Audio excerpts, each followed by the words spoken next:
Welcome back to Misunderstood. I'm Rachel Yucadel. So I follow this woman. Her account is called Shop with Caroline, and she is this fascinating woman who is constantly in underwear, covered in a ton of jewelry, is unapologetic about her cellulite and all things about being middle-aged, which I love. And I find her enthralling, fascinating, beautiful. And I wanted to have her on the show. She does a great job with finding the best dupes on Amazon and other places where your fashion choices look really expensive, but you can find it at a total discount. So I wanted to bring her on the show and find out who this woman was. If you don't know her, Caroline Baudino is her real name.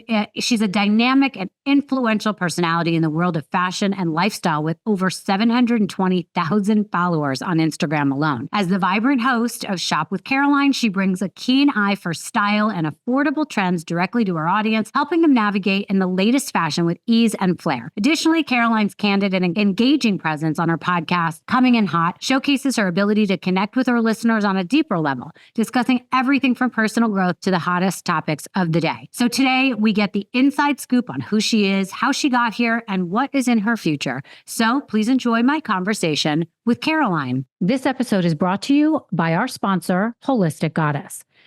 I have to share something that's really made a difference for me. It's Bison Trifecta from Holistic Goddess.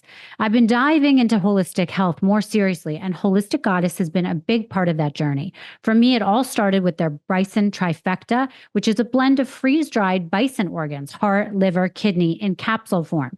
Now, for some people, that may sound scary or even gross, but I'm telling you, it's amazing. The effects are tangible. You see them, you feel them, and I do not leave home without it now. When I first started taking it, I felt a noticeable boost in my energy and focus within just a few days.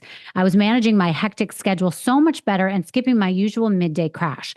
The energy and focus are just my favorite parts, but with Bison Trifecta, you get the benefits of 3 organs: heart, liver, and kidney. It's comprehensive, supporting hormone balance, immune health, collagen production, and more. The purity of this product is just as impressive as the benefits. No vaccines, no antibiotics, no hormones or fillers. Just clean, bioavailable nutrition that your body absorbs right away.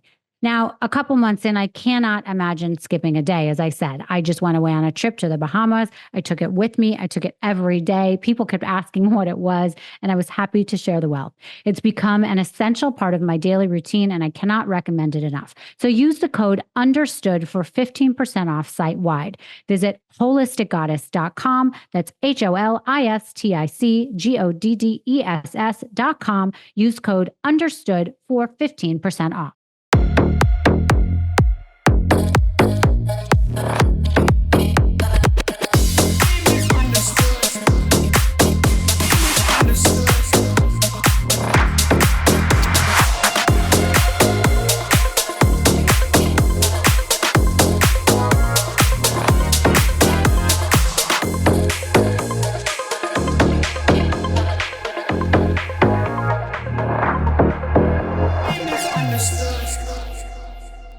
You literally go in there, and when your arms are up like this, it doesn't beat. That's the Got trick. it. You Okay, can so do all your jewels. you never take this off. This is on all the time. I sleep with it. We have sex in it. You know what I mean? Like this isn't coming off for any reason unless I have 2 hours to myself to just take it off. And you keep adding to it? Is that? I do. I'm like, Mr. T, my neck's getting heavier. I will remove some pieces and like add some, but it is pretty big stack at all times. Like, look at this. It's psychotic. Like I've lost my mind, but I decided that when I'm dead, I'm not taking it with me. So I kind of want to enjoy it while I have it. And I think a lot of us just keep everything hidden away in our treasure boxes, and then they wait for a special occasion. And I honestly think you're the special occasion. I think you waking up every day literally is a special occasion. So why wouldn't you dress up for it? And why wouldn't you wear all your jewels and enjoy it?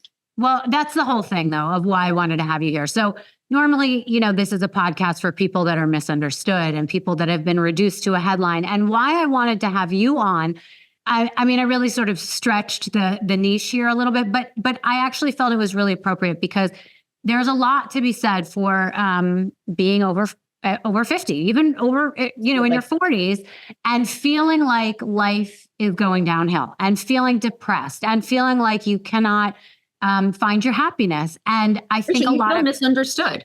Yeah. You do. Going through menopause, your husband does not, your family does not understand you. Like most women are terrified do not recognize themselves. And then their husband doesn't understand anything they're going through. So you just look psychotic, and you are acting psychotic. I'm going to be brutally honest with you. I'm 52. I'm postmenopause. It is insane, the feelings that you go through and how much understanding and communication has to go on with your husband. And you have to find yourself again. And that's really my whole purpose, was me realizing I had lost myself and I didn't recognize myself in the mirror anymore. And I literally was like, where did Caroline go? Like, I'm somebody who loves to get dressed, loves to be my jewels, have fun. I'm like, my best friends are all my girlfriends. Like, I'm a girl's girl. I love to travel. I like adventure. I love fun. And I'm like, where did that all go? Just because I'm a mom, or because I got married or had kids? I was like, I didn't understand why it gave up on me. And now I don't even recognize myself. And now I have to find a way to bring her back. Right. So you have over 700,000 followers on Instagram, which is insane. It's incredible.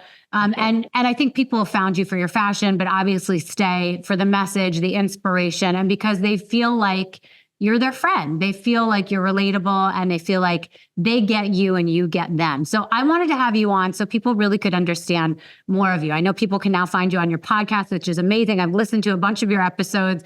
I mean, I think they're fantastic. I love when you answer all the questions that people want to know, but that's why I wanted you here, because I want people to know how you got to this place. So if it's okay with you, can we start a little bit like way back when? Like, tell us where you came from, how you got from New York to LA. Like, give us all that little insight. Absolutely. So growing up, my dad was in television. So we did grow up. My dad was president of Univision. So we did have a big life in that sense. Like when I was in high school, with that came the torment of fame and him being the head of a network and all the ladies. And my dad was Cuban and really liked the ladies, unfortunately. So for us, so it was one of those things where you kind of grew up in this world where you're constantly watching your mom be disrespected, but then put up with it and have to stay for the money.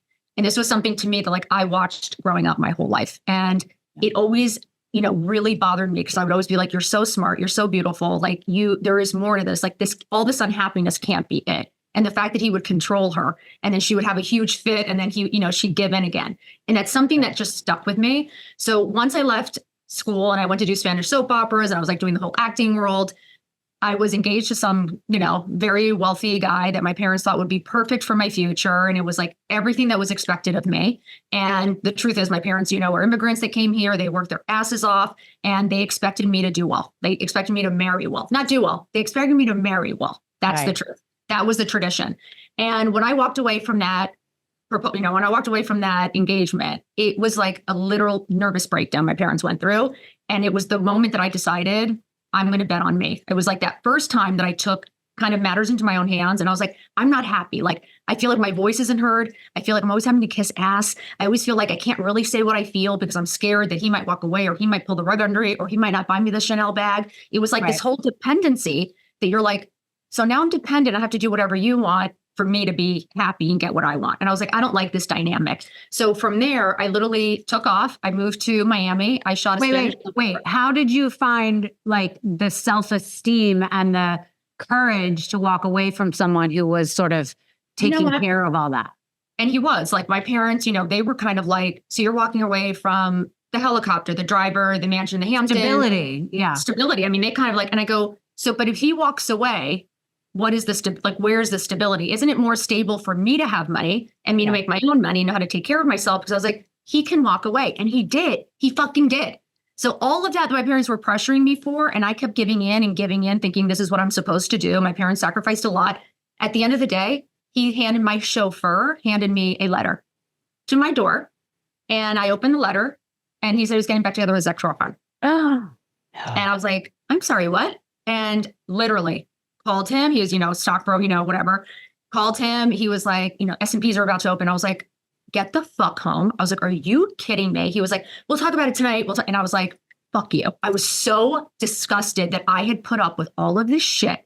And now look at me. Now, exactly what I thought would happen is happening. Now I'm the fucking idiot that has to put my tail between my legs, have to take my stupid suitcases, and I don't get any of his money. I don't get any of the things that was promised to me.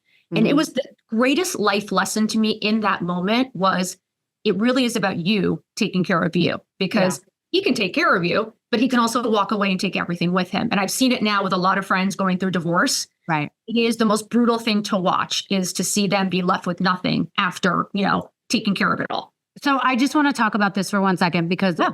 I have definitely been there myself. And what I don't think people stress enough or people really get is, as a woman, having that financial freedom is, to me, the most important thing. I cannot date somebody I don't like anymore. Somebody I have to put up with stuff anymore. You don't know if someone's going to die, if something terrible is going to happen, if they're going to leave you, choose someone else. When you have that financial freedom, you can literally be alone or date anyone you want. They can work as a gardener or they can be the CEO of a company. And it really wouldn't matter because the financial freedom is about you. And that is what empowers a woman. That's what empowers me, I've realized. And it's a terrible place to be in without that. So go ahead.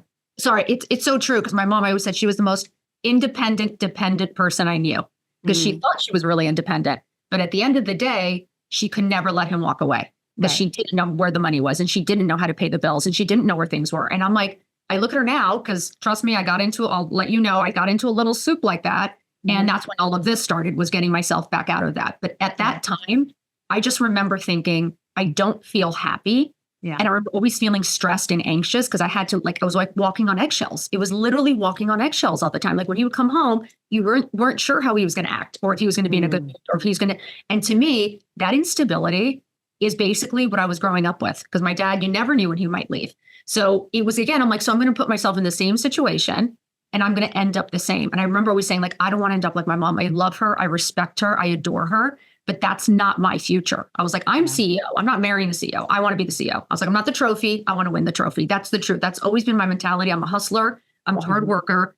And me having to quiet my voice and dim my light for somebody else to make somebody else comfortable in their darkness, that was never going to work for me. That was never going to work for me. So I knew at that moment, I was like, this is brutal. I was humiliated. We had to cancel a 80-person engagement party the night before. Everybody was flying in. My parents had to fly back. It was the scandal of scandals in New York because he was like this big hedge fund guy. I mean, it was just like, I can't even tell you. Humiliation, lost it all. Driver, house in the Hamptons, helicopter. I lost it all in one day. Took a bus home, public bus with my Louis Vuitton. And I literally was like, I'll never do it again. I was like, I swore to myself, I will never, ever date anybody for money. Where did you go? To your parents' house? I went back to my parents' house and then I took the job on the Spanish soap opera and moved to Miami and I took off. I left the environment. I cried and I remember thinking, if I leave, he's definitely not going to find me. Do you know what I mean? You know, sometimes you stay, he can at least find me. He knows where I am. This was like, I'm going to fucking get out of here. He's never going to see me again.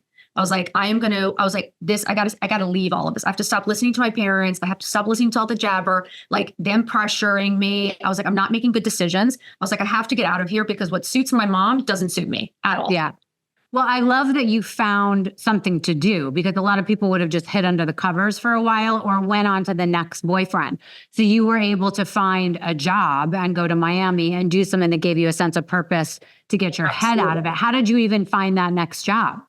So we were interviewing, my dad was working for Univision and they were shooting a new soap opera in Miami. And it was like the first time they were shooting something in Miami. So they kind of wanted more Americanized Latinos, you know, so I speak fluent Spanish, but of course you wouldn't know. I don't have the accent, you know, I was born and raised here. They wanted that vibe because there was going to be like students going to college and stuff like that. So I was playing a college student and when they reached out to my dad, they're like, hey, is Caroline interested? Because we know she's an actress, like would she audition?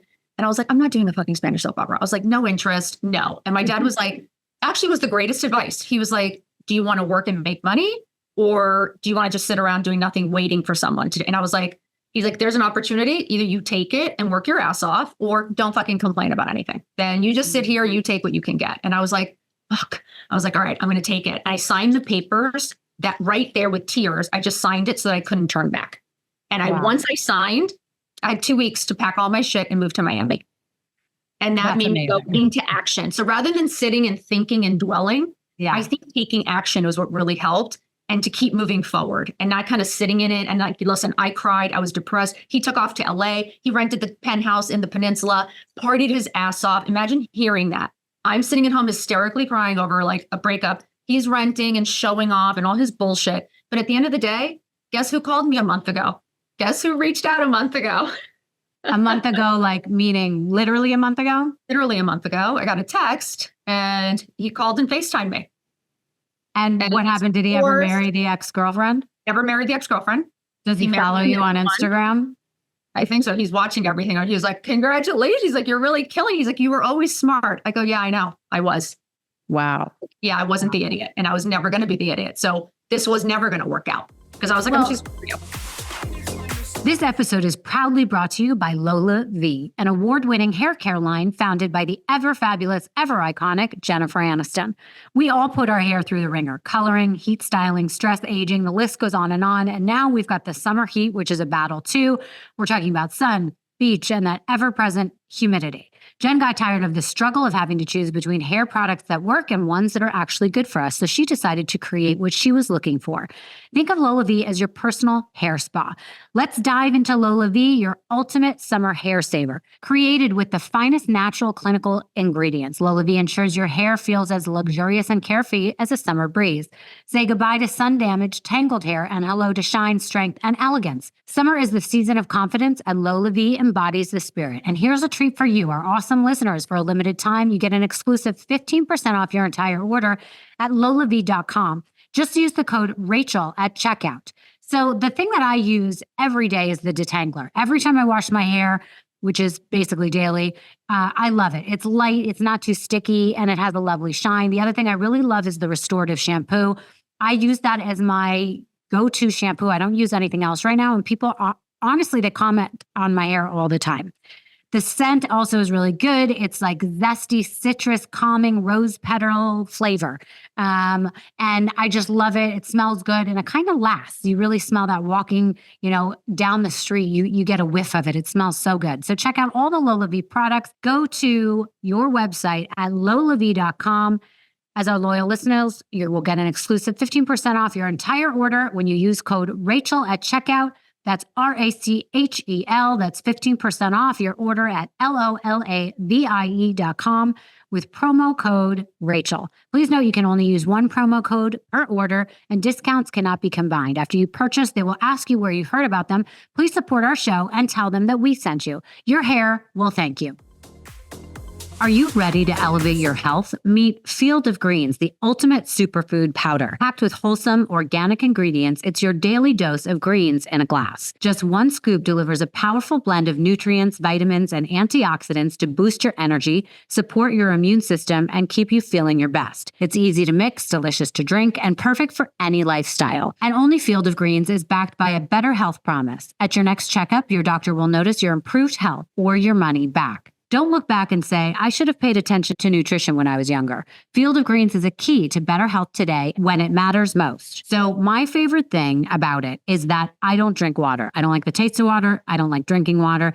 And since I've started this, my intake of water has skyrocketed. I enjoy drinking water. It does not taste powdery. My favorite flavor is the berry. And I find that this is the only thing I want to drink. I've stopped drinking cola because I've liked the taste of this so much. So let's get you started with 15% off and free shipping. Visit fieldofgreens.com and use promo code UNDERSTOOD. That's promo code UNDERSTOOD at fieldofgreens.com.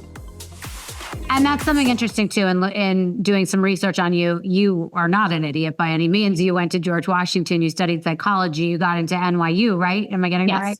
Yes, you did. Yep. Yeah. And so you really have had an education and you know what you're doing. So, how did you meet your current husband? Oh my God, he's the best. So John, literally, I was like, I'm over it. I really was like, I enjoy my own company. I'm very independent. I was like, I want to work. I want to make money. And I don't really care about getting married. I was like, I watched a shit show at home. That didn't appeal to me necessarily. So I was kind of like, if I get married and have kids, great, one day. But that's not what I'm rushing into. That's not my end goal. So I literally moved out to LA.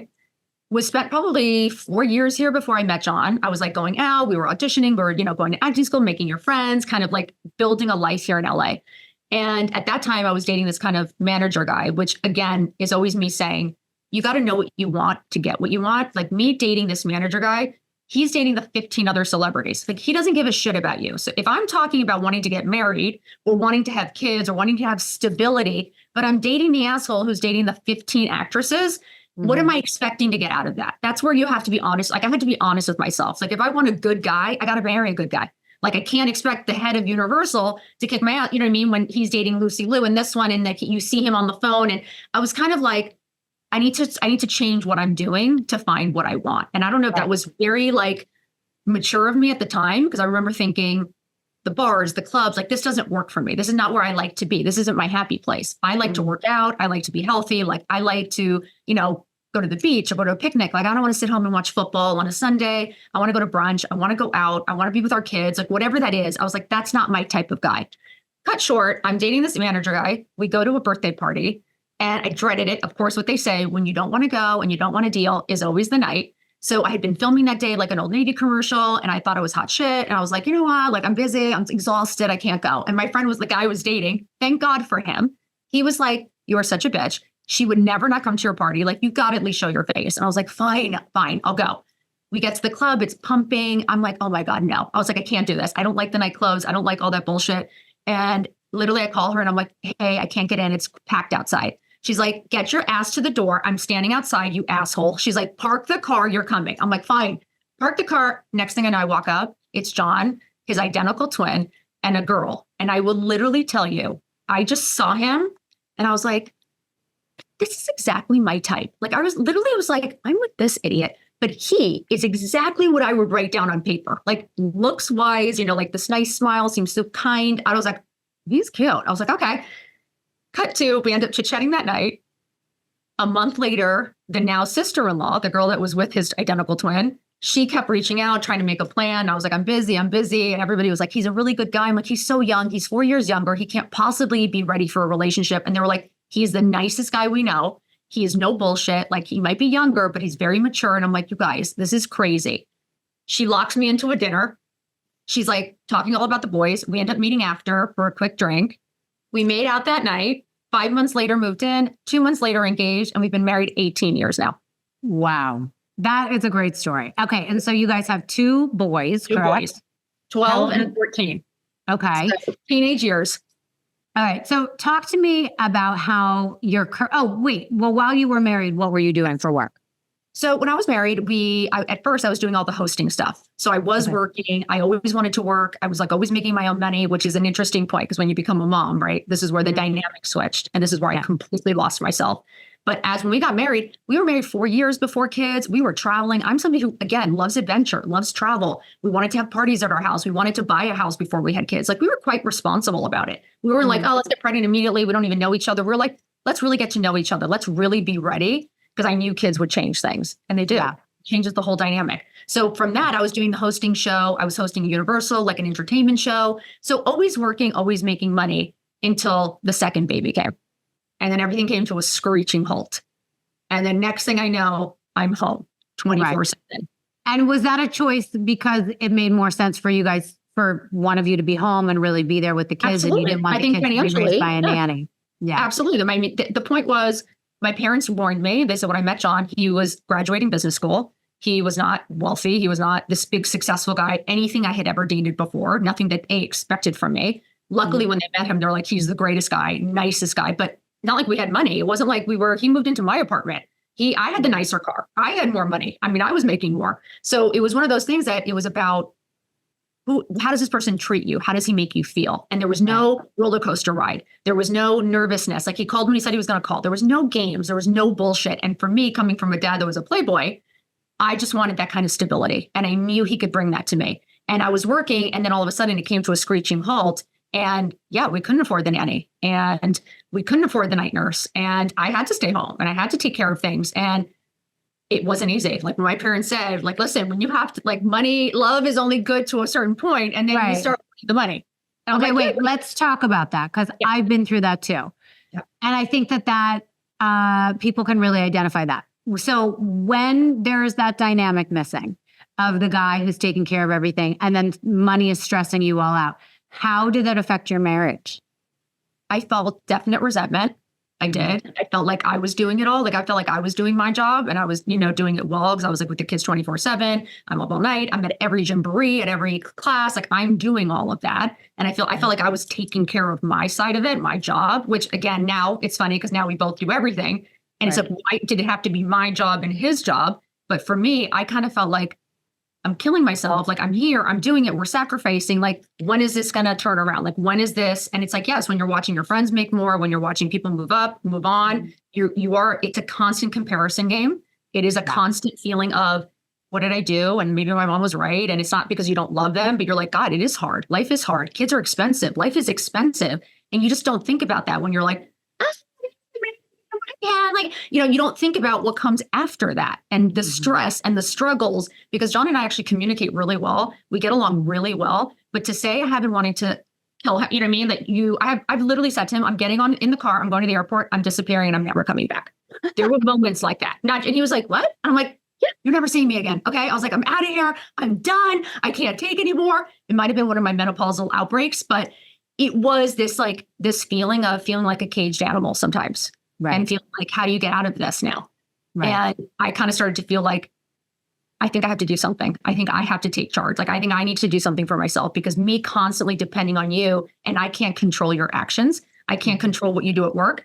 I'm more of the hustler. He's not, like, where I don't know who you're talking to, what moves you're making, where I know what I'm doing and I know what I feel good doing. So it had to be this honest conversation of, does this dynamic work? And how long is this going to take to get there when you're seeing other people get there so much faster? And there is a resentment there. There is an anger there. And there is something that you have to consistently talk about. And I think we have to communicate, no matter how hard it is to hear, just everyone's doing the best they can. And you realize everyone's story and journey is so different. And maybe worked out, younger for some people, happens to be working out later for us. And that's okay. So your platform so much now is about, like, not sort of laying down and giving up. It's about, even if it's just about for you, and to be honest, it should be for you, but to get up, make yourself look good, make yourself feel good, find a purpose for yourself, not about the kids, your husband, whatever. And then that will resonate to everybody else. Before we get into what you're doing now, like, tell me some of the things that you went through. I know it's menopause. I know it's, what you're talking about, having to hustle for yourself and getting financial freedom, but talk about those things you went through that made you be like, okay, I'm got to take the horse by the reins, whatever, and figure this out. I just remember feeling like I didn't feel like myself. Like, I remember thinking, like, I am smart. Like, I do know where things are, yet I'm kind of acting like I don't. Or like, I kind of realized, like, I was like, I could help, but I remember feeling resentful of, like, why do I have to? Right. And it's like, you should have to because you want to, right? And because it's good for you, and because it's actually great to have a job and great to work and great to have something of your own. But at the moment, it really was this decision of, it's like me versus you, rather than us as a team. And I kind of kept being like, we kept pointing fingers rather than being like, okay, what's missing? Are we all doing what we really want to be doing? Are we all happy? And how do you get to a place of happy doing what you really want to do, where maybe the roles are a little different? Maybe we're not doing what we thought we'd be doing. Maybe we might be judged by others. People, like, now he stays at home, or he's with the kids, or he's at pickup. And yes, I've had teachers already say to me, like, oh, you're never here. Already the mom guilt. Already, like, you never come around anymore. And I was like, I pay for school. Like, moms pay for school too. Like, just FYI. And it is that feeling of our roles were changing. And on all of a sudden, honestly, the biggest blow of all was he got the biggest opportunity of his life, and his entire team was let go. So last year, it was like he finally got what we had all been praying for all these years. And I think within 4 months or whatever, blindsided entire tech team was let go. Wow. And we were like, it was like, if I hadn't had something of my own, I honestly don't know. Like, I may have freaked out. I may have had a nervous breakdown. I may have been like, I can't take this anymore. I don't know. I feel so grateful that I had taken those steps and had built that foundation before shit went down, that I actually knew I was capable. I knew I was smart. And I was like, we got this. And I think my attitude of being like, we got this, it's going to be okay. You're the smartest guy I know. You're going to fucking find something. We're going to be fine. Him then all of a sudden being like, not defensive, feeling like loved. He was kind of like, well, let me see how I can help you. Because all his clients were Instagram, Facebook. He's a tech guy. And then he started helping me. We started growing. And I'm like, wait a second. And he's like, why would I be making money for everyone else? Why wouldn't I make money for you? Like, why am I taking my expertise and giving it to somebody else rather than working for you and building you up, which is our business? And then we become a team, and now we're working together. Where him working for somebody else, he was on somebody else's call time. He was on somebody else's beck and call. And I always felt like he wasn't helping me, or I need help with this. Or I need to do this. And I felt like I couldn't reach above water because we didn't have any help, and I didn't have any help. So I was doing Instagram all by myself for 6 years straight. Right. So before you started Instagram, did you think to yourself, oh, I want to go into the workforce. Maybe I should look for a job, like a 9-to-5 job? Or did you always say, well, wait a minute, I can kind of do this on Instagram? Like, how did the idea come about? You know what it was, Rachel? Honestly, I knew I wasn't going to do a typical everyday, like 9-to-5 job. I kind of knew that like sitting in an office all day, like wasn't my vibe. I'd never done that. I don't have those computer skills, honestly, at the time when I was really thinking about doing something, which I think is what most moms feel. They don't know anymore how to do things. Like I have friends now that literally said to me, she's like, who's going to hire me? Like I haven't worked in 10 years. She's like, I don't know anything. I go, but you know everything. You're like the smartest person I know. What do you mean you don't know how to do things?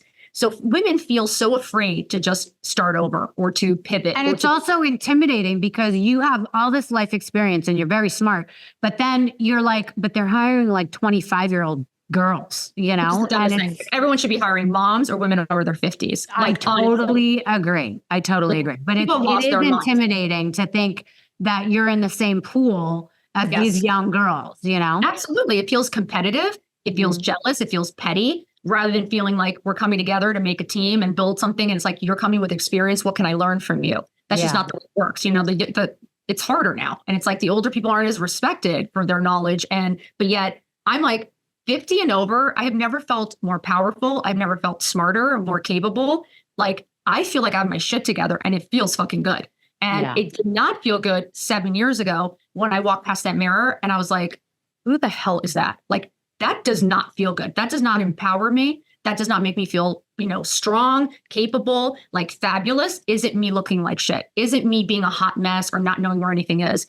I honestly feel my most powerful when I'm in control and when I do know how to do things. And I feel like that gives me that financial freedom because again, just knowing how to do it is what makes you smart. So I think women just cut themselves off without realizing that your kids are going to grow up. They're going to graduate. They're going to go to college, hopefully, or whatever it is that they go do. You build, you know, hopefully you create these incredible human beings that have an incredible life. But then what happens to you? Right. And I think that 18-year-old moment of how do I start over? How do I pivot? Women feel completely lost and misunderstood, honestly. Right. Okay. So how did you do it? Because people look at you now and you have such a niche and you're so good at it and they can't remember what it was like for you when you were first starting and you had like, you know, 100 followers. So how did you come up with the idea? How did it evolve? How did you even say, oh, people want to hear this from me? Especially when you were talking like what you said, looking in the mirror and being like, this isn't the person that I, you know, feel powerful in this body, in this mindset. Yep. So really, to be honest with Rachel, I was like, I will never forget that moment of walking past the mirror and just looking and being like, this isn't Caroline. Like, I was like, where is Caroline? I was like, Caroline was dressed. She always looked cute. She lost her jewels. She loved her makeup. She was smiling. She's happy. She's positive. I looked in the mirror. I kind of saw sad. I kind of saw bored. I kind of saw frustrated. I saw a little resentful. And I loved my kids, loved my husband, but there was something missing. And I was like, me taking care of myself shouldn't be what's missing. Me putting my oxygen mask on first. I mean, again, on every single plane, I always say this because it's such an interesting and simple way of looking at it. There isn't a single airplane that don't say put your oxygen mask on first before you save your kids and husband. So there is something about me being like, I looked in the mirror and I was like, what am I going to do? I was like, I'm done with this. I was like, this version of me does not work for me anymore. And I was like, I don't want my kids seeing this because I was like, I want my kids seeing happy. I think my kids deserve to see me happy. And I was like, what would make me happy? And I started to have that conversation of like, I was like, I'm going to get dressed again. I was like, why do I look like shit every day? I was like, I'm going to start getting dressed again. I was like, I have so many cute clothes. I was like, why am I not taking the time? Why am I so crazy in the morning that I don't have 2 minutes to get dressed? So I was like, I'm going to talk to John. I'm going to set aside time in the morning. So I was like, I want to start getting dressed and looking like myself again. I was like, I want to bring that best version of me back. And I really was talking like this. I was like, I don't know what it was, but I was like, John, I'm done. I was like, I want to look good again. I want to feel good again. And you know, when you look good, you feel good, you do good. And I was like, where those moments came in that I was like, okay, I think there's something there. I was like, when you walk past the mirror and look like shit, you feel like shit. And there's something, that negative back talk that you do. And then what does that do for you for the rest of the day? I was like, but I know when I make a little time for myself and I use my little happy tools, whatever that is, like a little movement, a little gratitude, get dressed, put some good music on. I literally will look in the mirror and be like, oh, you look cute. Like, I'll be like, oh, I love the outfit. And that is a different, like that adrenaline, that fun, like that feeling good about yourself. What do you do with that the rest of the day? How do you treat your family? How do you treat your kids? How do you go to work? There is a happiness factor in how you look and how you perceive yourself. So for me, it was like looking in the mirror and being like, okay, we're starting over. We're starting from scratch. But now we're starting from experience. And I was like, I know who I am. I know what I like. and I stopped doing all the things that I love. And I was like, why? And I kept asking myself, like, why? And I would talk to John, I'd be like, John, why did I stop playing tennis? Like, I love tennis. He's like, I don't know. Why'd you stop playing? And I was like, I don't know. Why don't I make time anymore? And it was like these little questions. And I was like, why did I stop doing all the things that I love? So I was like, you still play golf. You still go do things. I was like, you still have, and I was like, why am I giving up everything? So it was kept having these conversations. And I was like, so then all my friends were like, well, what are you going to do? And John would always say, you're smart. Like you could start something, do you want to get a job? I was like, no, I don't think a 9 to 5. Like I do want to be with my kids. I love my kids. I do like being at home with them. I was like, there's got to be something else. So as social media is growing and we're watching Instagram, anytime I would post, it would just be my friends on there. And every time I post, it'd be like, what's the link? Or what are you wearing? And it'd be more about what are you wearing, the clothes. And I'd be like, oh, great. I would start linking it. I thought, okay, I'll take one picture in the mirror. I felt like an idiot because I was very much like, I trust me when I say, when I started this, the moms at school would make fun of me all the time. Like I heard so much shit talking about me. I think they were like, who do you think you are? Like, oh, you taking a picture of yourself? Like, oh, like how cute your little Instagram. Or the husband would be like, why is she talking about her life? Like, it's so weird. Right. I mean, I heard so much backlash. Wait, and were you just like posting what was in your closet already? Or were you like going on shopping sprees and then posting that? I literally would just be like a photo of me in the mirror, literally, and just tag what I was wearing. I don't even think I was linking it. It was just like, oh, this is the cute outfit for today. I wasn't even talking yet. It was just photos and like what's going on. And then as COVID hit, and I stayed consistent. That's the one thing I didn't give up. I was like, no matter how, I said, you know what, John's like, if you don't try, you'll never know. And it's like, who cares? Who cares what they say? Like, are these your people? Are these people that you love and respect? Are these people that you really care about their opinion? I'm like, absolutely not. And I'm like, you know what? I was like, I'm going to use this as fuel. That's how I honestly, I was like, I'm going to use all of this shit you guys are talking, and I'm going to let it fuel me. And I was like, I'm going to fucking keep going. I'm going to make this happen if it's the last thing I do. I was like, I'm going to prove myself right, and I'm going to prove you all wrong. So I was like, I stayed consistent no matter, I would go to the front of the school, Rachel, and you'd all be in a circle whispering, gossiping, and I would pass them, go to the front of the school, facing them on my phone, and I would take pictures just to piss them off, like just to annoy them. I'd be like, oh, am I stupid? Okay. You know what I mean? Like I was having the best time with it. And next thing you know, you realize COVID hits. And for whatever reason, I start talking. I start going on stories. It would be really early, like 5:30, 6 a.m. No one had toilet paper. No one had eggs. No one had anything, right? You couldn't go anywhere. You were like trapped. I was like, I started thinking about my parents. I started thinking about my childhood. I started kind of correlating things. I'm a psych background, so I really enjoy psychology. I love reading people. I love being around people. So I started to kind of analyze my own situation. And you had hours to think. So I'd be like, so interesting. I'm like, why would I have done that? And I started kind of picking apart my parents. And all of a sudden, I started getting more DMs, and the growth started. And they were like, wait, did you really just say that out loud? Or, oh my God, are you really talking about that? And people would be like, you're going on without makeup? Wait, where's the filter? Why are you on without a filter? Everybody's like, why are you showing cellulite now? Like, what is happening to you? And I was like, I'm taking the curtain off. I was like, I am done. I was like, you know what? I'm going to put it all out there. I'm going to tell everybody everything. I'm going to talk about it all. And I'm just going to relieve myself. It's going to be like my personal journal, my personal therapy. I'm going to just talk about all the shit I've ever been through and how I felt about it and what I learned from it. And that's it. I'm just going to talk about it. If everyone's interested, great. If they're not, okay, it's going to be my own therapy. And that's literally how Coffee Talk started. So I love listening to you talk about your cellulite and to talk about the moments that you really had anxiety about walking from, the chair into the pool. Cause I think that is so real. We've all been through that, no matter how we look to other people, and we're so consumed with the fact that we think everyone is looking at us and what we look like in our bodies, and the cellulite in particular, when we all have it. And it's something that it's just really in our heads and no one else gives a shit but us. But everyone is so self-absorbed. No one is staring. Everyone's thinking about themselves. They're not staring at your cellulite. And if they are, do you really care? Like, how boring? I mean, seriously. Right. Well, then those aren't the people that you want in your life if they're going to be like, talking about it. But the thing is that when you talk about that I feel like resonates with everyone. But it must have been so hard for you, not only to do this from the chair to the pool, but do it in a public way that you're like, here is me in my bra and underwear. Look at my cellulite. Here is what's going on.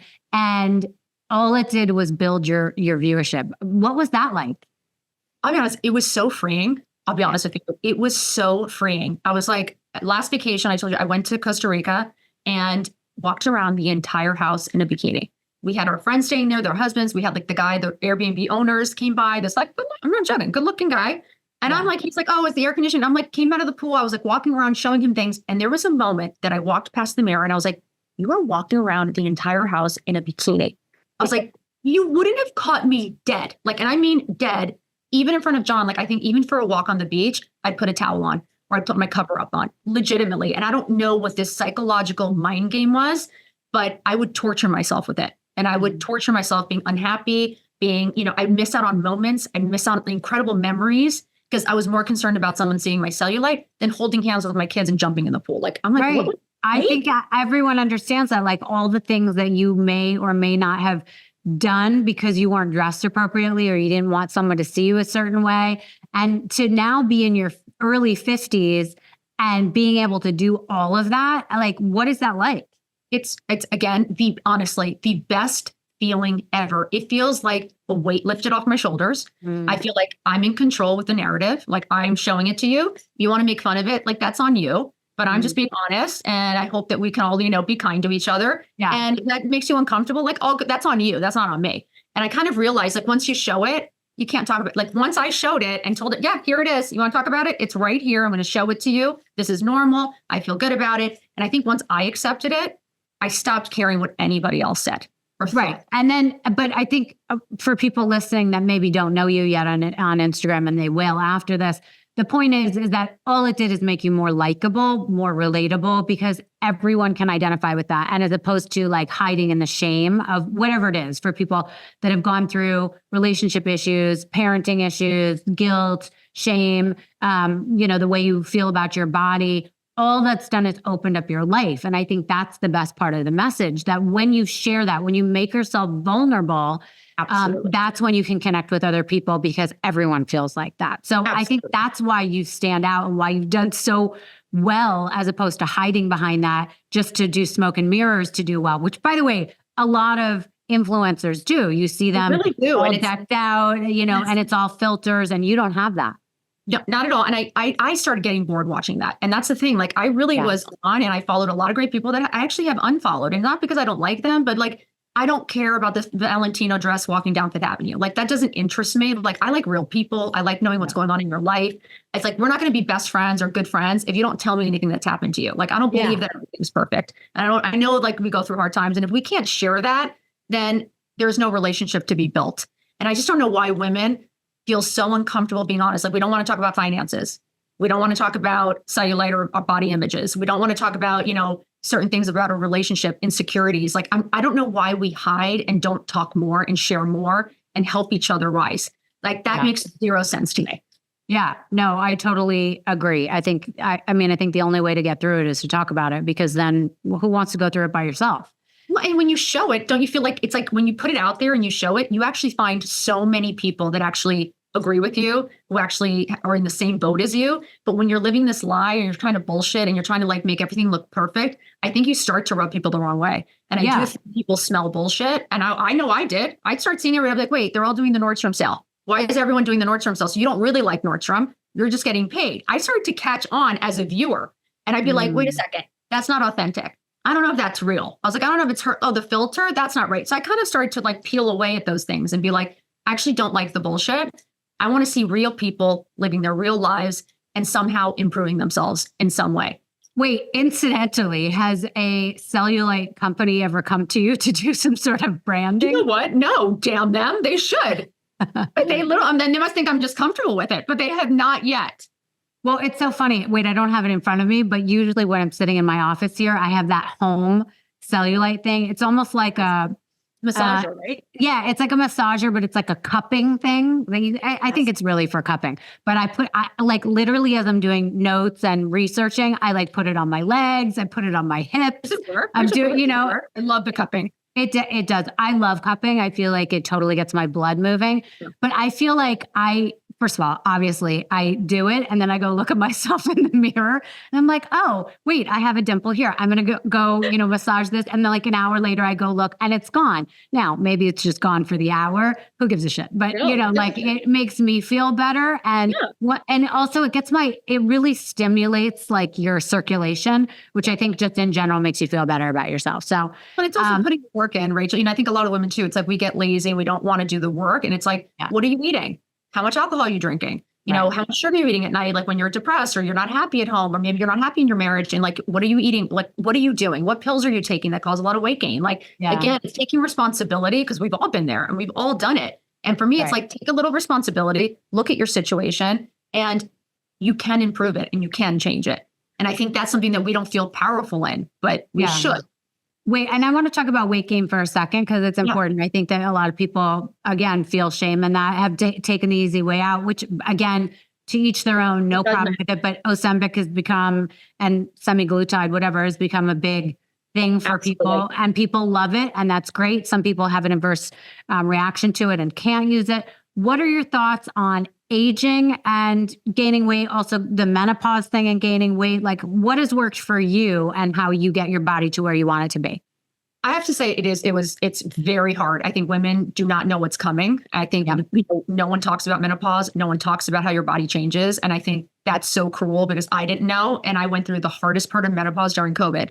So all doctor's offices were closed. There was no getting any HRT. There was nothing. Like you weren't going to get anything. So I was just taking vitamins literally to just get by. I was having the most horrendous hot flashes. I was going to ask how you knew that you were going through it. Because I feel like I've been going through perimenopause for like 2 years. Once in a while, I get all these hot flashes. I won't have my period for like 3 months. And then I get it again. So I don't really know. And it's funny. I think you're in peri, which is the beginning. Okay. And you got 2 to 5 years in peri. So you can be having just like random hot. It could be 5 years before and 5 years after. This is about a 10-year process, just so you know. And women think it's, 1 year and it's over. No, it is a very long process. You start losing your hormones slowly but surely. So as you deplete your hormones, you start to get the, obviously the effects of it. And those little tiny, hot flashes become so intense. Every single night, I would have to have an extra pair of pajamas sitting next to me with a towel. Every night between 2 and 3 in the morning, not joking, every single night for a year. Get up, go pee, take my entire outfit on, drink shit out like this, not joking, put the towel down, new pajama, then get back in bed. Wow. That's how intense it gets. Then your moods, your anxiety goes through the roof. So I didn't know anything about anxiety. I started having anxiety attacks.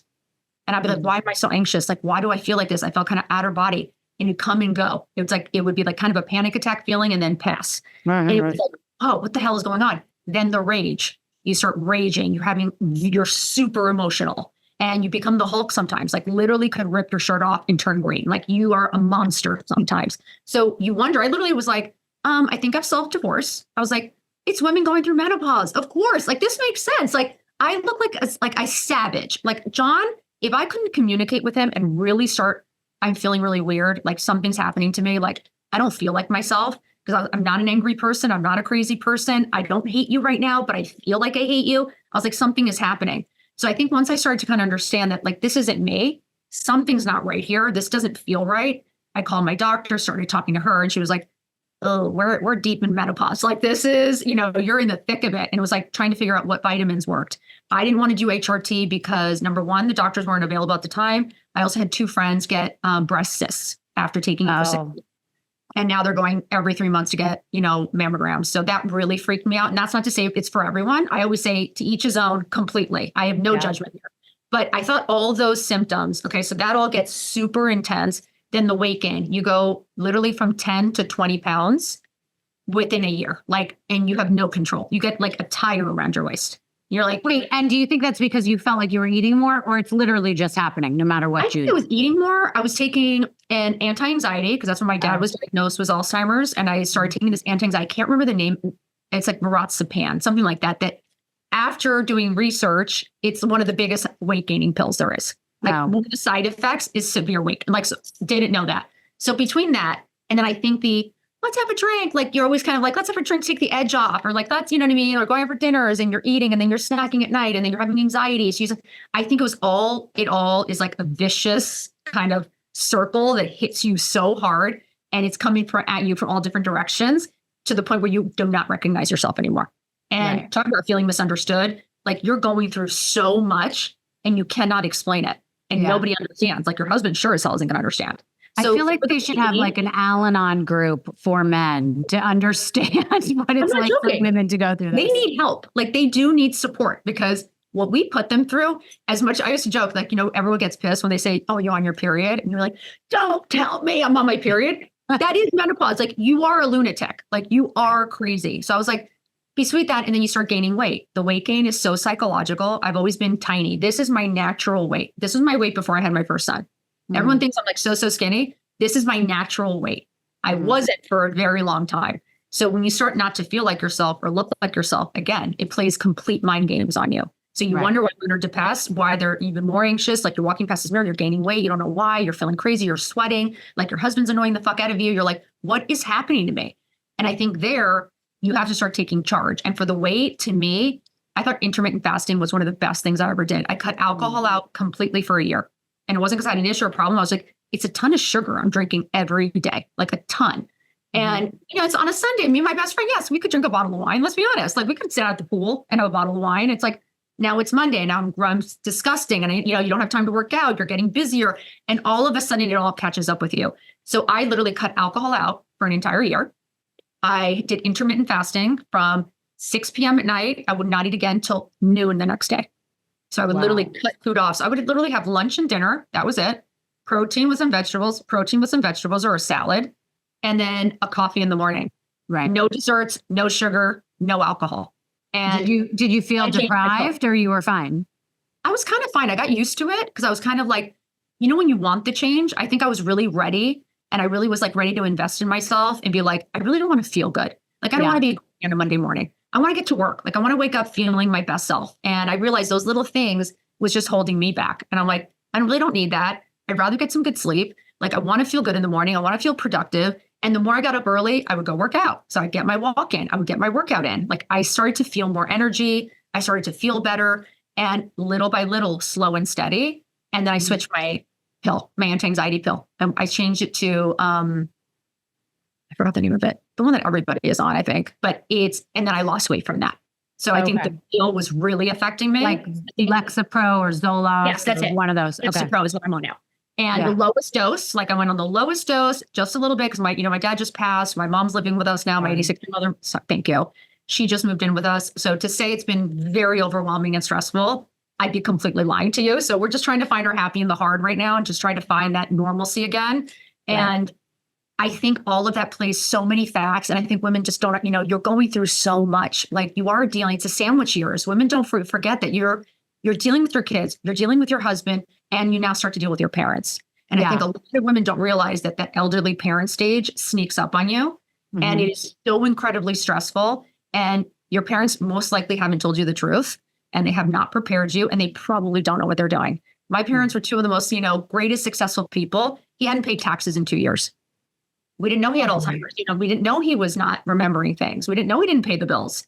Like they don't tell you. And my mom keeps going on like nothing. And then all of a sudden the women are stuck in sandwich years. And that's usually menopause, little kids, elderly parents, and you still have a home and your own dreams to find. Right. Imagine how overwhelming that would be. Well, yeah, of course. So, but that's why I want to go back to what you're doing now and how you found that, because I think that's so important for these women and men too, but people that feel stuck and don't know how to find that purpose. I mean, to me, that is the biggest thing, like finding a purpose that makes you feel good about yourself. So you started talking, to the camera in the mirror and making it motivational. I started to have these relationships, community, started to build a community. I feel like it was more of like a female community of a lot of women being like, me too, right. Like I'm feeling that too. And I was like, okay, let's talk. And I would honestly, Rach, I would respond to every single person. I would stay up till 3 a.m. I would respond to every single DM. I would respond to every comment. I remember thinking like, we want to build a community of women that support each other. And what does that mean? And I remember thinking like, I'm going to work every day at building people up, at building women, female founders of businesses. I just started to interact with people more. I started to feel like that momentum of helping women and talking to women. I started to feel more empowered. So like the more that I think my biggest tip is if you're getting started, right? And you don't know what you're doing and you wake up and you're kind of like, how do I do this? How do I get out of this? I always say, First of all, it's slow and steady. Stop rushing to the finish line because you're going to miss everything in here. And you need this foundation to be able to enjoy this at the end. So for me, it really was about slow and steady. What do you like to do? Okay. Just go back and think about a time that you were happy or that you looked your best. What did she look like? What was she wearing? Like, what did she actually look like? Who did she surround herself around? Like, who makes you feel happy when you're around them? Like, I have friends that make me feel great, and I have friends that suck the life out of you and suck the energy out of you. And I think it's about starting to build those boundaries. I started to build boundaries of, does this person make me feel good? Is this really fit my future? Or is this me making excuses for her because she's been friends for a long time, but it doesn't suit me anymore? The boundaries were a huge thing of figuring out, what do you want? And for me, I knew I wanted to be happy. That was it. That's all I said to myself. I want to be happy and I want to feel good in my own skin, in my own real life. I don't want to worry about what anybody else is doing. I want to make my life the one I don't want to escape from. So the more you're talking, you're making me realize you didn't come from this place of like wanting to be a fashion blogger. It was more about you are using this as a tool to find some sort of motivation. And it just happens to be that you find outfits that make you feel good. And it's the motivation that you are that's your inspiration. 100%. It's come through fashion. I mean, that's how people are identifying with it. So let's talk about fashion for a second, because you really have become somebody that is very good at finding dupes.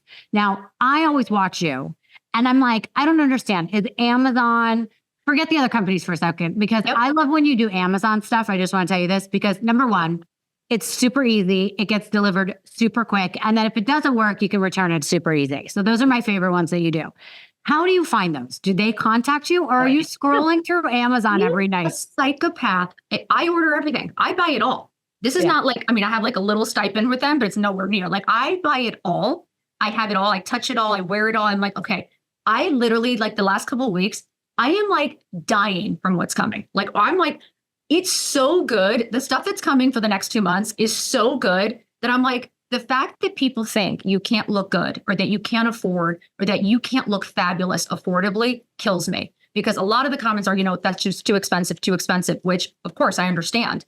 But when you start realizing that Amazon not only carries luxury, it does, it carries all the luxury goods, carries all the big brands. You have Gandhi on there, you have Free People, you have everything on there. But the fact that it's easier shipping, it's easier, Amazon owns ShopUp. So everyone is like, oh, do ShopUp. I'm like, ShopUp's on Amazon. They're owned by Amazon. So you think you're all fancy going to ShopUp, but it's actually owned by Amazon. Right. So everyone poo-pooing Amazon, I'm like, Amazon has given life back to women. Honestly, I was like, I am so proud to work with them and so proud to have built such a great business with Amazon, because the fact that you could look amazing under $50, it gives women, it takes the excuse away.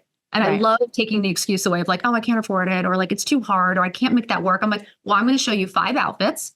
I'm going to show you how to dress really affordably. I'm going to get you that Hermes bag. I'm going to let you have the feeling of having it, because all you want is the feeling and the look of it. I own one, and 5 minutes later, I want a different bag. So I think people that watch you would really want to know this. Are you looking at something like in the magazines at like Vogue and then saying, okay, let me go on Amazon and see if I can do the same thing on Amazon? Like, how are you actually legitimately finding those outfits? Because then when you have them on, they look so good. You're like, where'd that come from? Truthfully, we did one post that was like a Vogue article and we tried to match it, which is really funny. We did do that, but mostly I will spend hours scrolling Amazon, and I will literally be like, things that I have in my closet that I'll be like, okay, or people that be like, oh, I love that. Can you find me the cheaper ones? I will literally go on a hunt, and then all the bags are killing me. I have all the nice bags.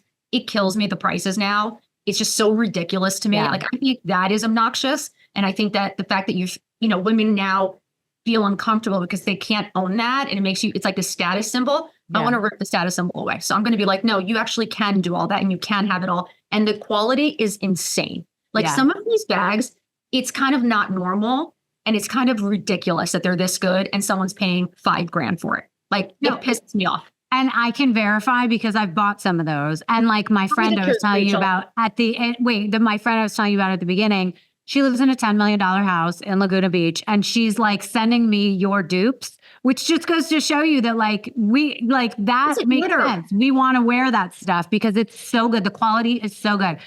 From you, I've gotten, the stuff you post, bathing suits, bags, outfits. My favorite thing, by the way, What's been your favorite? My favorite thing, I went to Paris and I wore the rhinestone flats. Do you know what I'm talking about? You kidding me? I have them on almost every It's my favorite ones. I think those are some of the People best were ones. stopping me about them. They're like, "Oh, is that Chanel? Is that whatever?" I'm like, "That's like $25." My Laura Piani, the bag, the little bags that I've been carrying. Yep. You would faint if you saw. I ordered 2 before the show. Trust me, you're gonna text me later and you're gonna thank me because that's what I'm taking to Europe. Like I don't need it to have a label on it to make me feel good. I just want to be dressed cute and I want to feel good that like I put time to put myself together. Right. The labels, honestly, I don't know if it's just getting older. I don't know if you feel that way too. I had a conversation the other day, like as you get older, Caroline Stanberry yesterday, we were talking and she literally was like, it's funny. All you obsess on is the bags and the clothes. And she's like, now at 48, I don't give a shit. I want to own property. Yeah. I was going to say that. I love my home. I just got a pickleball court in my backyard. I want to come play with you. Yes. I'm putting on a new roof. Those are the things that I want to spend money on. There's no shot I'm spending all this money on bags and shoes and this, that, and the other thing. By the way, the shoes on, the little mini kitten heels, whatever, on Amazon are amazing. They're more comfortable, Rachel. I'm not kidding. They're more comfortable. The jeans you've done have changed my life. Like the drop crotch jeans, I'm obsessed with those. Obsessed. I just found the Frankie Shop dupes. You're going to faint when you see these jeans. I can't wait. Two-tone Frankie Shop. And I'm like, and that's my point. It excites me. I have so much fun. I'm not embarrassed. I'm not ashamed to be in head to toe Amazon. As long as I look good and I'm confident, I'm winning. Like I don't need to prove anything to anyone. I can afford those things. And to me, I'd rather have more money in the bank. I think that makes me smart and more capable. Oh, also, I have to say the other thing that I love that you did is it's like the Jenny Kane dupes, the sweaters, the button downs, in black. I have it in cream. I took my daughter to Taylor Swift in Madrid and I wore the black one on the plane with one of the drop clutch pants. And like literally people think that I'm like dressed to the nines and I look amazing. That's the point. Yeah. So I love that. My one piece of suggestion that I would give you is I would love to see theme stuff. I had no idea what to wear for the Taylor Swift concert. So like, I'd love for you to do like, if you're going to Taylor Swift, here are the outfits you should buy. Yep. That's a great idea. Or if you're going to a specific thing with your kids, we're about to put out the vacation entire suitcases. So if you wanted to travel with St. Bart's on. Yeah. I wanted to wear in St. Bart's in Paris. I went to Paris for Christmas with someone and I was sort of like, well, what the hell am I wearing to this? Because you want to look expensive and nice. You know what I mean? I wish I knew you then. I know. Well, I could have sent you a bunch of stuff. I'm like, that makes me so excited and happy. The thought that you're out there looking fabulous, feeling fabulous, and you didn't break the bank. Yeah. I'm like, it honestly makes me happy. But yeah, we're actually, wait till you see the vacation outfits. You're going to die. I got you. I love it. I love it. Okay. So tell me, the listeners, I'm sure want to know what your favorite outfit is that you found and the favorite brands, that kind of thing. I really, right now, I love Ganni. I love Staud. If you want to invest, I think those are great investment that aren't too over the top, aren't super designer, but I think they fit great. They look great. Always have funky kind of little styles. Again, another higher price point, R13. I absolutely love the jeans. I do. And if not, I love Amazon. Like their drop crotch jeans are amazing. I love the drop. Always has great stuff, great quality. I love all the rhinestone like bags and shoes. Some of the evening dresses, even the suit that I'm about to show, it is like the exact dupe of a mango suit that I had on that everyone freaked out about. When I tell you I found the Amazon one and it's so good, it's like a cream suit with the black lapel. Wow. Could die. And you're like, there are some of my best suits that I've gone to big events to have been Amazon suits.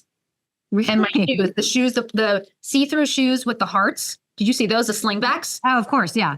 The most comfortable shoes, the real ones you can't walk in. Right. These you can walk in. I have Chanel shoes that don't fit, the ballet flats that actually hurt. They have no support. There isn't a single Amazon shoe I wouldn't wear to go sightseeing all over Europe. Right. So you're like, what's happening here? Okay. Another question is, what do your closets look like? Are you a complete hoarder? Yes. I think both right now, my assistant's laughing because it's so bad. Literally right in this room, we have about 5 racks, not joking. And then we have an entire Amazon section. Oh. So we have like basically a tiny room that is all Amazon. And then we've got in the office, the racks of like coats, dresses, more designers, things like that, that isn't used as much. Amazon is our biggest push because it is constantly flowing and it's amazing. And then my personal closet is more my own private stuff, like things that you can't really link, older things, more vintage things, or, stuff that is completely sold out. You'll never find it. And it's hard to wear those things because then everybody wants it and you can't find it. So it is harder to wear any of your old stuff anymore. So it's now. And by the way, what I like that you do, sometimes you'll do some of these Amazon pieces and then you mix them with like an R13, or you do something expensive with a bunch of stuff that's not, and it really makes it so classic and makes the whole thing look expensive anyways. I love the high low, don't you, Rachel? I like mixing and matching. Like I love that I can feel great in all Amazon, and that I feel at the end of the day, it's about feeling confident. And if you can afford those things and you can have them, then amazing. I just don't want you in credit card debt. I don't want you feeling like, if something happens, you can't tell your husband you bought it. I just don't want women to be in those situations anymore. I've hidden packages. I've hidden credit card bills. Like I've split the bill on 2 credit cards. Like we've all done it. And I don't understand why women don't really talk about that and open up about that. Because you ask anybody about their credit card bill, nobody tells you the truth. Right. Like they'll be like, oh, I didn't pay it last night. Or, oh my God, I'm scared. My husband's going to freak out. No one talks about that. Yeah. I think it's a shame. And I think once we really realize like you don't need all that shit and you can be really happy and save some money and feel fabulous, that to me is the most incredible message. Because it's like you can be your best version of yourself without having to feel like you're breaking the bank or you're hurting your family in any way or having credit card debt. Because all that shit, that plays crazy mind games. I know when I had credit card debt, I was stressed out of my mind all the time. No matter how happy I seemed, I definitely had that constant stress in the back of my mind. I know that people will want to know if you will ever do some sort of service where you are dressing people individually.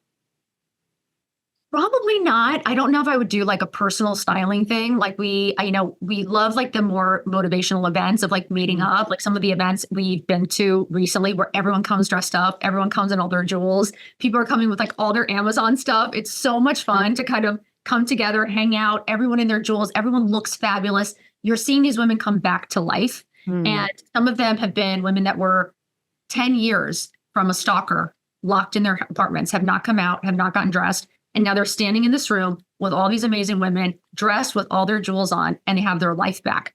And I think it's all about bringing you back to life. Right. Oh my God, I would love that. So like, do you have, will you do get-togethers where people can get up and tell their story about how they got? We want to do like these kind of get-together support community things where either it's, the retreats or, just like an event in Miami where we can get everybody together and just have some community and let people tell their story and everybody help each other. When we go into these rooms and to these parties, I mean, we're at like an event over at Jennifer Fisher, over 150 people came and literally every single person was like, just so empowered to get up there and like, how can I help you? Everybody wanted to help each other. What business are you in? All these moms starting new businesses. How can I support you? Can I send you something? I would love to buy it. Next thing you know how good that makes you feel when all of these supportive women are saying, I want to help you. I want to try. And you see the confidence start to build. You see that they, start to feel good. I had a husband DM me and saying, thank you for bringing my wife back to life. Wow, that's amazing. Like she wasn't getting dressed. She was depressed all the time. I thought I had completely lost her. He's like, literally after listening to you for the year, she's like, she's getting up, she's buying clothes. He's like, she's killing our credit card. She's like, he's like, she's having the best time and she's laughing and smiling again. And I'm like, that might be the greatest compliment I've ever heard. Like that to me is my purpose. And the fashion and all that is just something that comes natural to me. And I love it. And it's one of my happy tools. But to me, seeing women empowered, seeing women lifted up and like that light that comes back on to think I can, and like maybe I can too. That to me is the greatest motivation and passion of mine. I'm curious if you think you'll ever get involved with doing a line of jewelry or like affordable jewelry that maybe you'll sell on Amazon. And you should mention it. It's funny you should mention it because we do have a few pieces out right now. We do have some jewelry out right now. And we are going to continue doing the jewelry because we do want to make affordable jewelry that looks fabulous. And it's so good, Rachel. It's going to be amazing. And then hopefully we'll be I'm hoping to do a drop for Amazon. That is hopefully what's coming up. I would love to do some sort of a really simple, chic outfits that anyone can afford. Right. And it's like those staples in your closet. Right. What about home goods, like home things, accessories? Will you ever get involved in that? We want to. We're about to redecorate. So like I kind of want to get involved in figuring out, Amazon has great furniture, some of these other, kind of smaller Ashley furniture. Like there's a lot of great brands that aren't pretty expensive. So I would love to show how you can like redo things without breaking the bank and making your house look fabulous, feel fabulous, to want to entertain, to want to invite your friends over. I'm like, we've gotten to this place, like we have to go to some hot spot and spend $300. Like, why can't we invite your friend over for a coffee? When did we stop hanging out at each other's houses? when did you stop inviting me into your home? Like, when did we stop just hanging out? And why did everything become so like frou-frou? I'm like, let's bringing it back to life, like bring it back to real. Right. What is the best and worst thing that's happened in the last 7 years that you've been doing this, that you've found out of this influencing through social media? I realized that the bullying and, the people that come at you, it is hard. Like, I'd be lying if I said that it doesn't affect you, or it doesn't, to hear things about yourself or someone being like, whatever it is. Thank God it's very minimal. I feel very, very lucky that it's been minimal, but it doesn't matter who you are. I think it hurts. And I think having to come to terms with unhappy people hurt people, right? Like, hurt people hurt people. And I know for me, I'm very happy, and I never, ever feel the need to go on anyone's feed or need to comment on anything or say anything to anyone. So for me, I realized they must be going through a hard time. They're obviously going through, which again, doesn't make it easier, but at least you understand where it's coming from, and you have to learn how to have thick skin. You have to learn how to, know who you are, accept who you are, and be okay with who you are, and be okay that people might not like it and they might disagree with you. And I think when you're surrounded by your own friends all the time and everyone talks the same shit, it's easy. But when you get on a platform, I'm sure you too know that once you're out there publicly and once you're out on a platform, it opens the door for everyone to say their opinions. And it's not always easy to hear.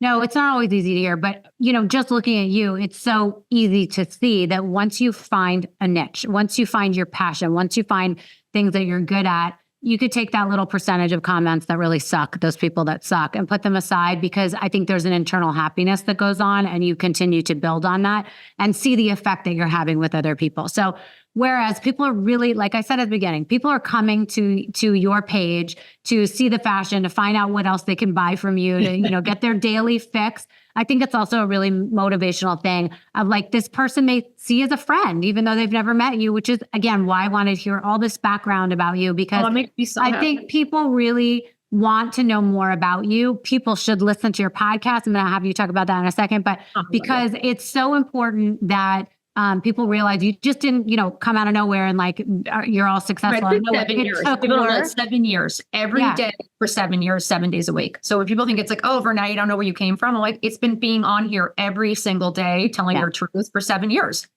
And how important was it to see things that didn't work to figure out what does work? Because I think people forget about that too. You do. It's like you realize, certain things don't work, certain things that you're working on. I dreamt of a podcast one day. I dreamt of being able to like push this message bigger, louder. I just want women to understand that it's not over for them. I mean, just period. It's never too late. You're never too old to find you're happy. Like, you're just not. And the fact that that's a myth out there just bothers me, because I see so much unhappiness. I have thousands of messages a day, and I hear the real shit. Like, this is not, people are calling you about suicide. They're talking about divorce. They're talking about pregnancies they don't want. I mean, this is like, people are not coming to you with nothing. This is like really serious conversations. And the fact that there's no support out there, that they're coming to a total stranger, which means there isn't support around you. That makes it really sad to me, where I'm like, we've got to change things. We've got to change the narrative. We've got to change the conversation about women in their 40s and 50s. Like, we are not over. We are just getting started, and from a shit ton of experience. So why do we think we can't? And maybe it's the people that surround you, maybe your partner. I don't know. Like, that's something you have to be honest with yourself, because I do see partners that aren't supportive of women, wanting to be happy or wanting to start up something of their own. And it's so selfish to me, because it's like, yes, if you love somebody, you should want to see them happy.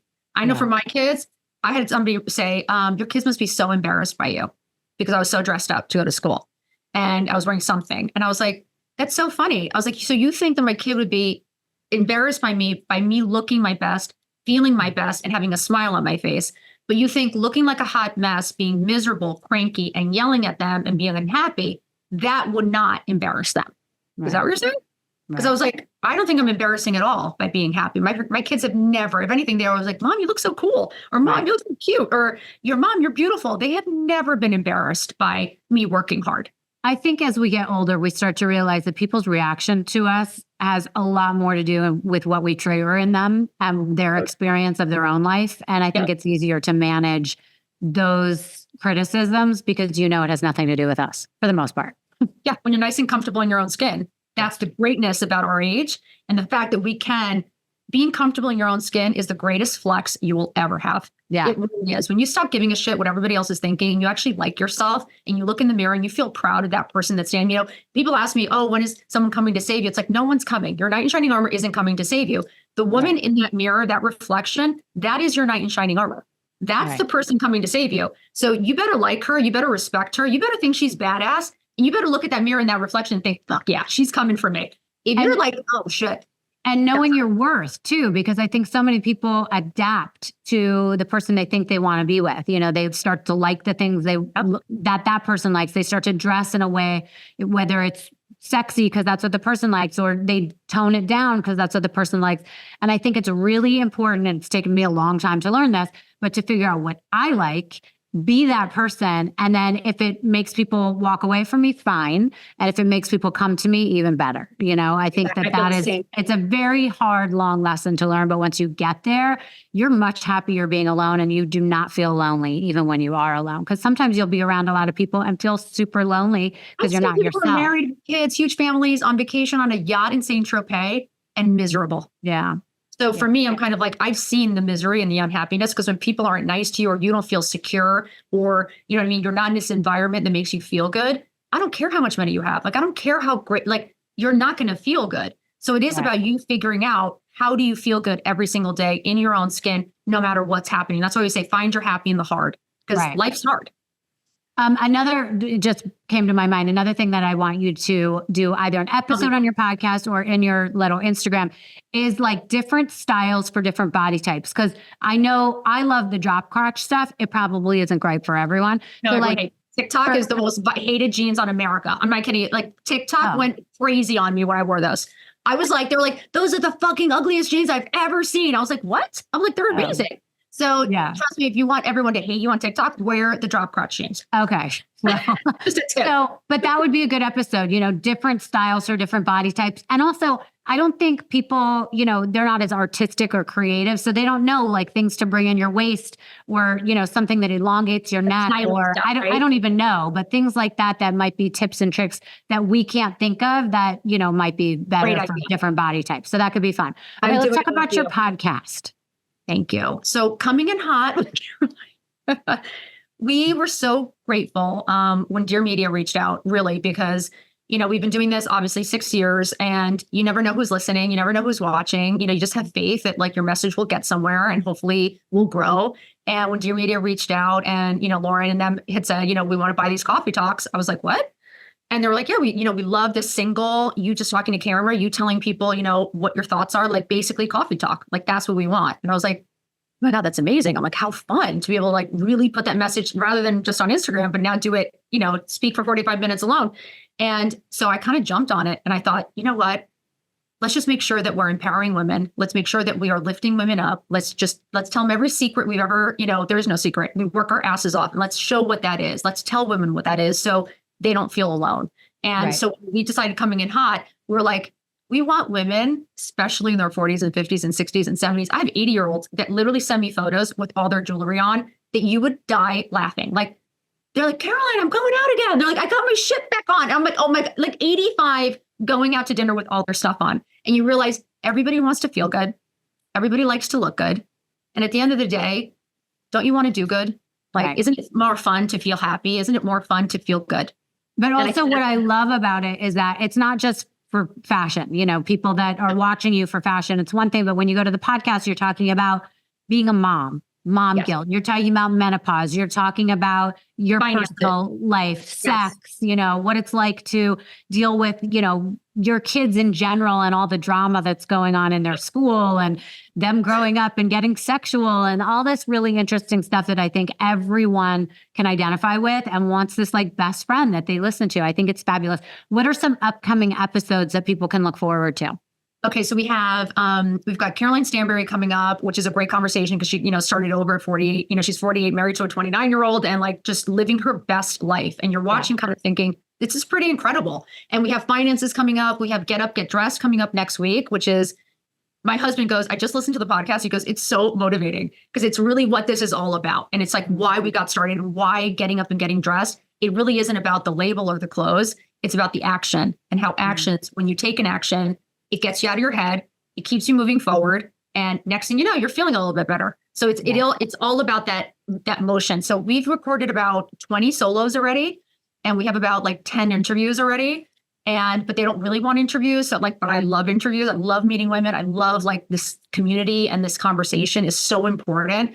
So we're trying to mix the two a little bit more, because I think it's so important to have strong female voices out there talking about what they're really going through, especially at our age. So I feel so proud to be able to talk about the things that no one wants to talk about. I have no shame. I'm not embarrassed. I'm happy to talk about it all, because I think that if we don't say it, we're all just living a lie. And I'm kind of tired of the lie. I'm tired of the bullshit. I kind of want to know what's really going on.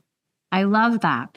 Well, I think you should definitely have an episode on things that are misunderstood, on shame, like you're talking about. We want to hear your story, Rachel. Yes, I want to hear your story. I would love to come on and talk about that. I think I'm a little bit of an expert on all that. So anytime you need a guest on that, I will be there. Trust me, you're coming. When I come to Miami, I better be meeting you and hugging you. I would love that. That would be so much fun. I would love it. Yeah, and we will get in our bathing suits. I'll put on a bathing suit that I've gotten from you. We'll run around the could twin in our Amazon outfits and then show our cellulite off. Why not? That would be so fun. All right, where can people find you so that they can watch you, hear you, all this good stuff? Thank you so much. So Shop with Caroline is on Instagram. I'm on TikTok. I'm on Facebook. I'm on YouTube. And you can see my blog where everything is linked and highlighted. It's beingcaroline.com. And the podcast is Coming in Hot with Caroline. And is it on YouTube as well, or is it on? It's on Apple? YouTube. It's on YouTube, Spotify, Apple, wherever you can listen to Dear Media podcasts. And you brought up the fact that you have this. You're talking about doing a line of jewelry. That's on the blog. Yes. Is that out already? That's out already. We've got earrings out, medallions out, rings are coming out next. They're a killer. And then we're starting to plan more of a rollout to be more like kind of keep going. And then there might be like a TV show coming up soon too. So there's a lot of stuff going on. Amazing. I love hearing all this. I can't wait to see your future and what this holds. I can't wait to meet you in person. I wish you the best of luck. I love you. Thank you so, so much. I really appreciate you. Mwah.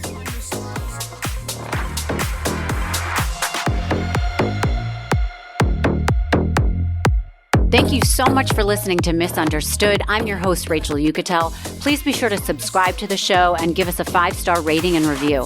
You can support the show by joining our Patreon at patreon.com/misunderstood with Rachel Yucatel. Do you have ideas for the show or want to reach out? Email us at info misunderstoodpodcast@gmail.com. That's spelled MISS understood. Thank you so much, and I'll see you next time.